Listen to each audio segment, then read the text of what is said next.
2026년 8월 21일입니다. 오늘은 금요일이고요. 요엘서 2장 6절입니다. 그 앞에서 백성들이 질리고 무리의 낯빛이 하얘졌도다 입니다. 얼굴, 무리의 낯빛이 하얘졌답니다. 요엘서 시대적 배경은 학자들 사이에서 초기 왕정 시대 BC 830년경 남유다 요아스 왕 때로 보는 견해가 가장 유력하다고 합니다. 왜냐하면 그때 미중요 알 수 없는 그 대규모 메뚜기 재앙이 있었다고 그럽니다. 팥증이 넙치, 황충 등 많은 농작물들, 포도나무, 무화과나무 등을 싹쓸이했다고 합니다. 그 전 시대가 이제 아달랴의 우상 숭배 통치기였는데 이때 이제 7살에 요아스가 왕이 됩니다. 왕이 되고 그리고 나서 백성들은 여호와를 섬기는 듯 했지만 속으로는 하나님을 멀리하고 있었다고 그래요. 그래서 하나님께서 자연재해인 메뚜기 재앙을 보내셨다라고 합니다. 경고이죠.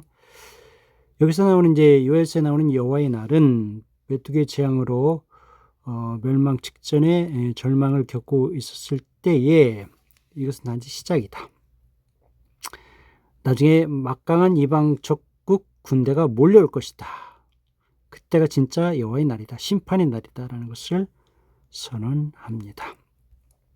그래서 요엘서 2장이 이제 그때의 날, 심판의 날에 대해서 계속 나옵니다. 제 8번째 왕 요아스는 성전 회복을 중심으로 열심히 노력한 왕이긴 합니다. 대표적으로 이제 성전을 보수를 했죠. 그리고 바알 우상을 청산을 했고 신앙 개혁을 했습니다. 그런데도 불구하고 후반기에는 산당을 제거하지 못한 게 있었고요. 여호야다가 죽었을 때 제사장이죠. 자신을 지켜준 스승 여호야다가 죽자 신하들의 말을 듣고 다시 우상을 섬겼습니다. 그리고 여호와의 아들 선지자 스가랴를 돌로 쳐 죽이는 여호야다의 그 품에서 자라서 7살의 왕이 되었는데 어째여 그 여호와의 아들 제사장의 아들 선지자 스가랴를 돌로 쳐 죽였을까요? 아람 왕 하사엘이 예루살렘 침공했을 때는 성전에 있는 성물을 내어줬습니다. 성전에 의미가 없잖아요. 아무런 의미가 없습니다. 7살의 왕이 되었지만 메뚜기 재앙이 있었고 북쪽 군대를 물리쳐주겠다는 약속이 이제 요엘서 2장 20절에 나오는데요. 이것은 주전 9세기 당시 남유다를 위협하던 아람 또는 북이스라엘 등 북방 세력의 침략 가능성을 염두에 둔 배경과 맥락을 같이 합니다. 요엘서 2장에서는 제사장의 역할이 중요합니다. 왕에 대한 얘기는 나오지 않아요. 그만큼 제사장들이 중요했다. 왜? 하나님을 찾아야 되니까요. 왕들이 스스로 하나님을 찾지 못했던 것 같습니다. 아달랴 다윗 왕가 학살 사건 속에서 7년간 숨겨온 사람이 제사장이거든요. 여호야다. 요엘서 2장에 보면 선지자 요엘이 백성들을 향해서 제사장들아 금식을 정하고 성회로 모이라 라고 선포를 합니다. 회개를 하라. 회개의 성회를 열어라 라는 뜻이죠. 여호야다는 왕과 백성을 하여금 여호와의 백성이 되겠다는 언약을 맺게 한 인물입니다. 국가적 대재앙 앞에서 백성들의 마음을 찢고 돌아오도록 영적 길잡이 역할을 하는 핵심 인물입니다. 그런데 성전 예배가 중단된 적이 세 차례가 나옵니다. 여호아스 통치 시기에. 첫째는 이제 아달랴의 통치기죠. 가장 직접적이고 회파된 중단입니다. 6년 동안 아달랴가 다윗 왕가를 학살하고 다스릴 때에 성전은 방치되었고 파손되었습니다. 두 번째는 요아스가 즉위했을 때 메뚜기 재앙 때문에 하나님께 드릴 곡식이 소재 그리고 포도주, 전제가 그 자체가 고갈되어서 제사가 중단되는 위기를 맞았습니다. 세 번째는 여호야다가 죽었을 때 제사장이 죽자 요아스가 신하들의 말을 듣고 여호와의 성전을 버리고 다시 아세라 목상과 우상을 섬겼기 때문에 제사가 중단되었죠. 하나님께서 진노하셨겠죠. 요엘서 2장 1절부터 5절까지 보면은 북방에서 자꾸 쳐들어오는 내용들입니다. 1절에서 심판을 경고합니다. 2절에서 전무후무한 대군대가 출현할 것을 말씀하고 있고요. 3절에서는 철저한 황폐화와 회복 불가능한 파괴를 말씀합니다. 4절 5절은 병거와 기병 같은 무시무시한 기상과 기세를 설명합니다.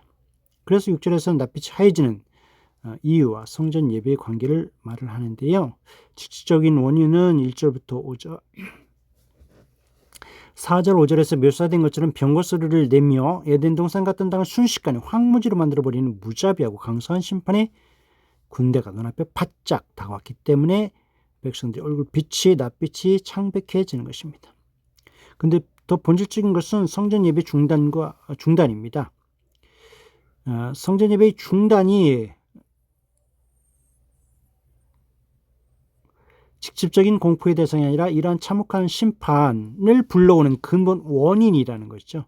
그리고 또 결과라는 겁니다. 하나님을 버리고 형식적인 신앙에 빠지면 또 성전 제사를 멈추게 되면 두려운 심판 군대가 미래에 닥친다는 겁니다. 그때의 참혹했던 상황을 기록한 것들이 있습니다. 열왕기하 25장, 역대하 36장에 있죠.